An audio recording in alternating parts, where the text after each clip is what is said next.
Hello, in this session, we'll discuss how to sue judges, magistrate, clerks, and commissioners, things you need to know. As always, in the child support system, there are officers of the court that are covered by what is called judicial immunity. If you want to sue any of these officers, judges, you have to overcome judicial immunity. Now, in this session, we will review two lawsuits, one of which is done by was called Mr. Leon Cazole, but the real underlying case is called Parent versus New York, and another one by Bullock. And we will review these to determine the outcomes in terms of when you sue the agency. Now, in order to sue officers of the court and judges, you have to do what is called 42 U.S.C. 1983, and we'll talk more details about that, and you can file a lawsuit either in state or federal court. So what is judicial immunity?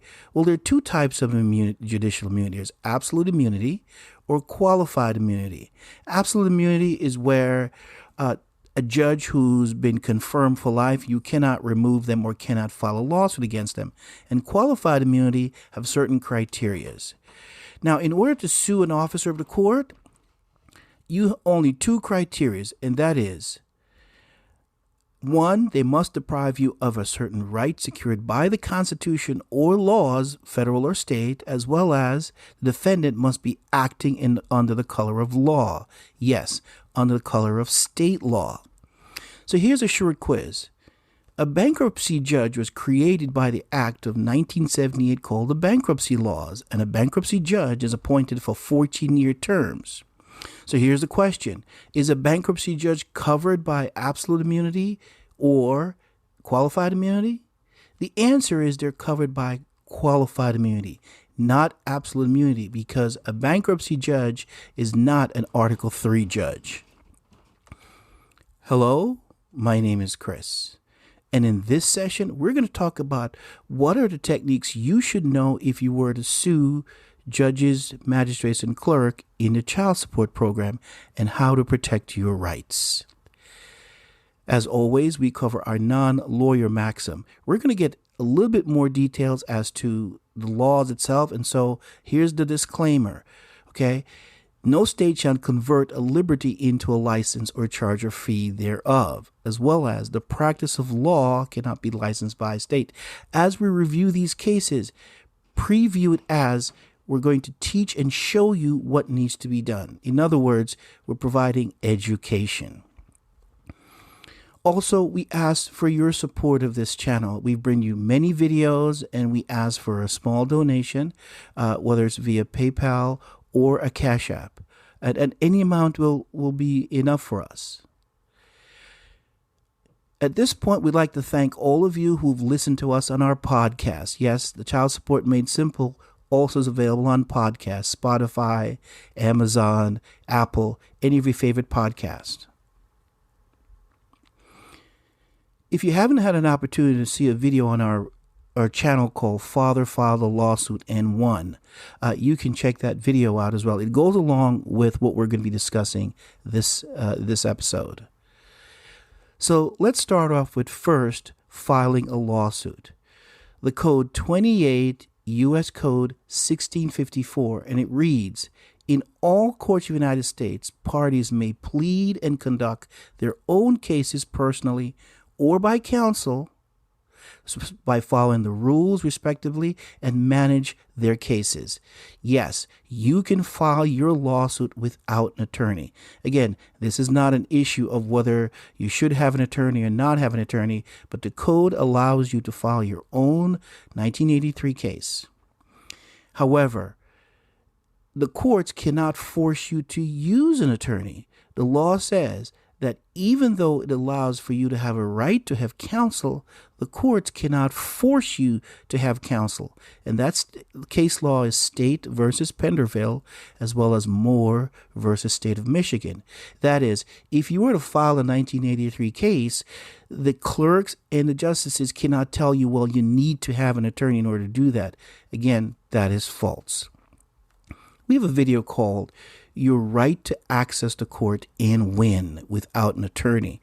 Feel free to check that one out as well. So let's continue. Title 42 U.S. Code 1983, this is the statute that's used against government officials and judges and clerks to sue them for deprivation of your rights.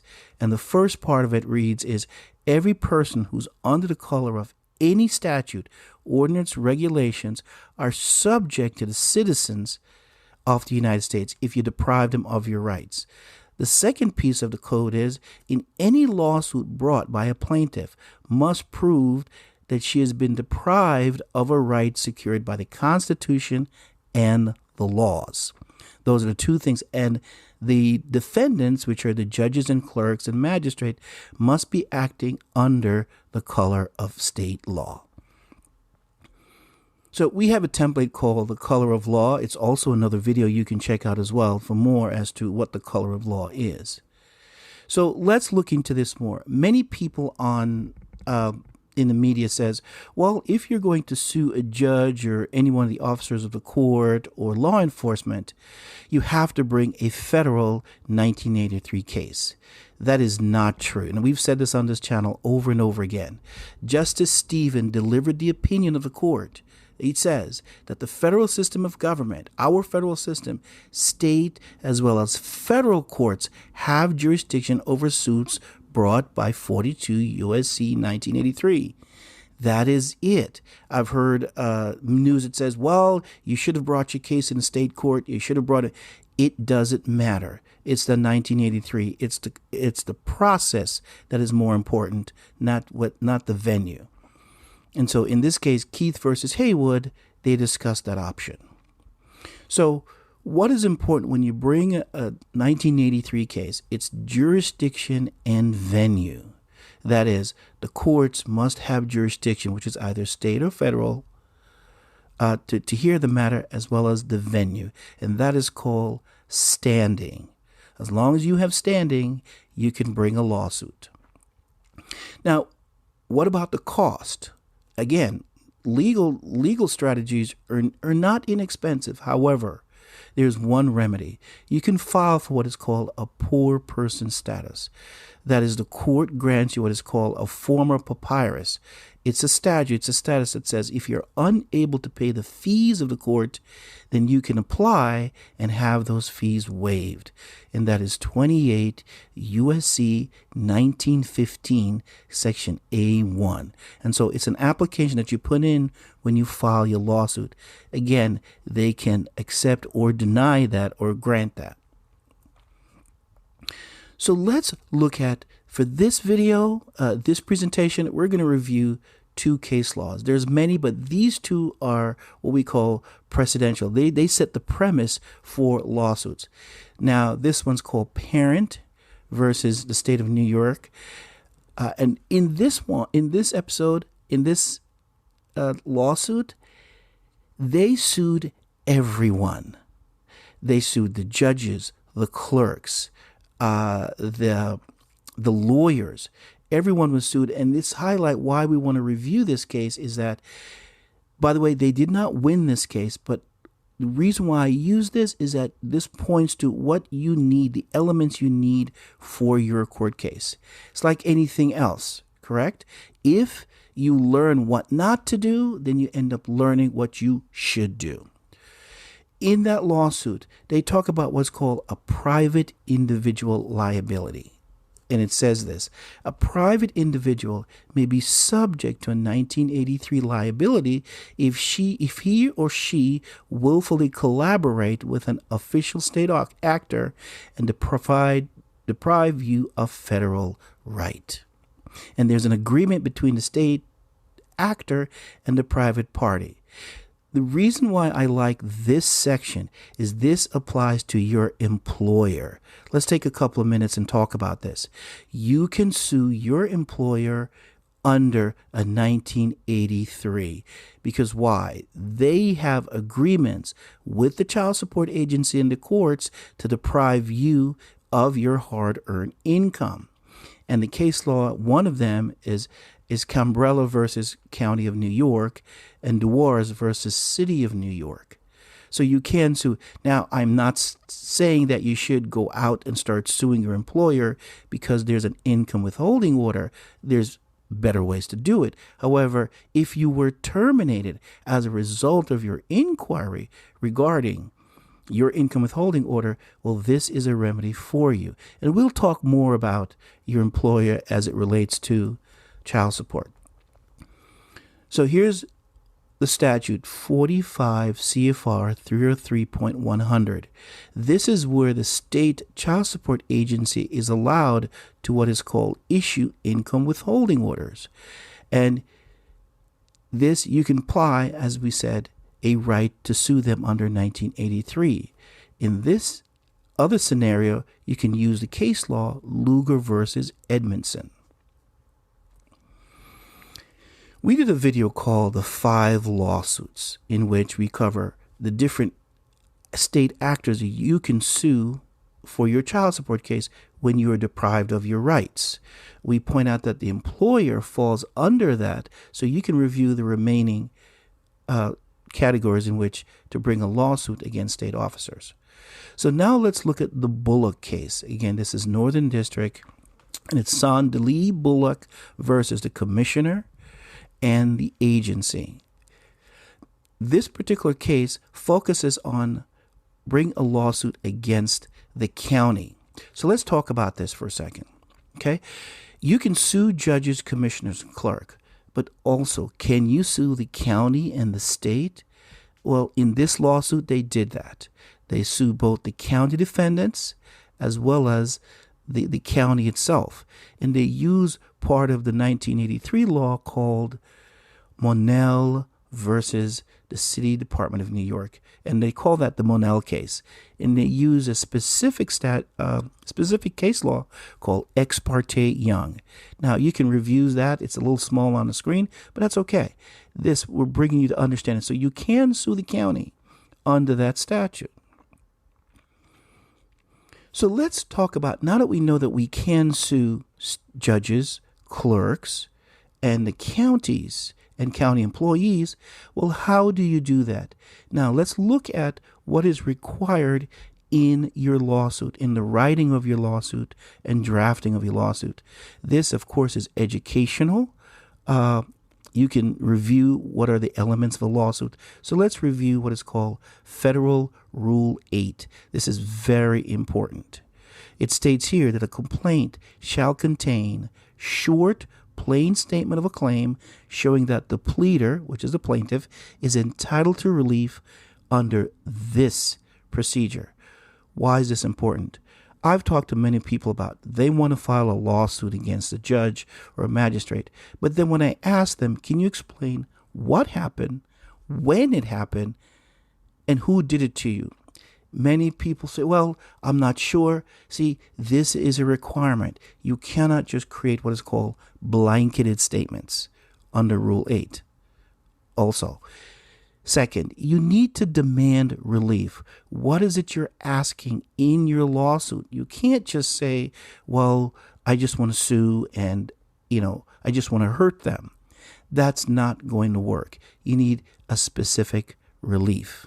Okay. Now, generally, under Rule 8, if you were to, let's say, file a lawsuit and it's missing the key elements within the Rule 8, you are allowed at least one amendment.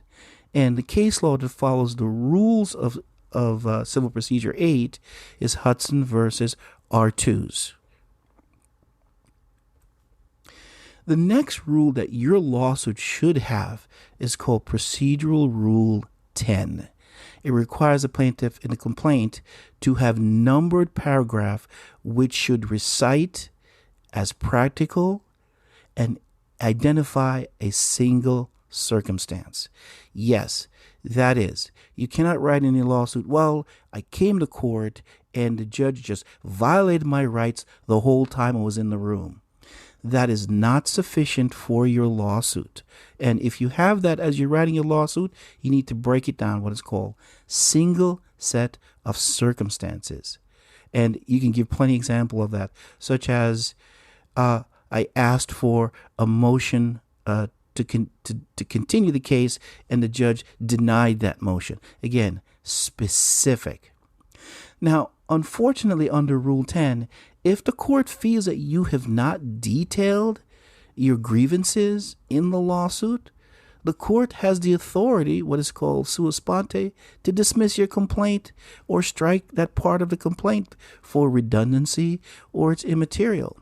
Many of the lawsuits that, in my opinion, that many men who filed and have been denied is under Rule 10. Many thinks that, well, it's because you filed in federal court as opposed to state court. It's far from the truth. It has to do with this section, Rule 10.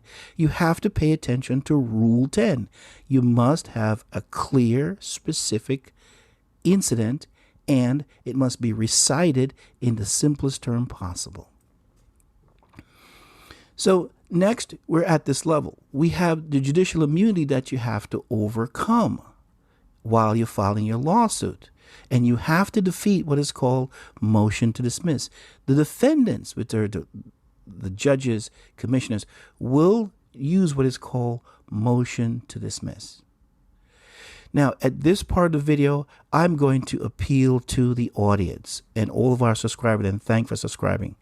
I will continue the rest of discussion about lawsuit, but I'm asking for a major cooperation from you. I'm asking to subscribe to the channel, and I want to get the subscription up. Yes, I am plugging this information. This is important.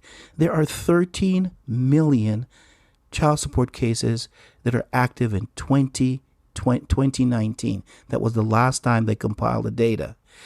The channel, I want everyone to have this information. So I'm putting it out there. Increase the subscribership, increase the likes, whether it's on the podcast or on this YouTube channel, and I will continue discussing the rest of this in a section part 2.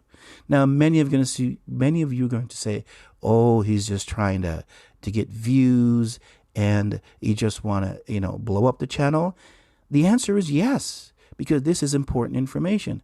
Many of you out there, many men who are on child support, you are suffering underneath the increase in income withholding, as well as they are taking half of your paycheck. If all it takes is for you to subscribe, whether you like or dislike my channel, is just subscribe to the channel where I can continue the rest of this discussion, that this may help in some way to provide you a remedy, then this is what I'm asking for.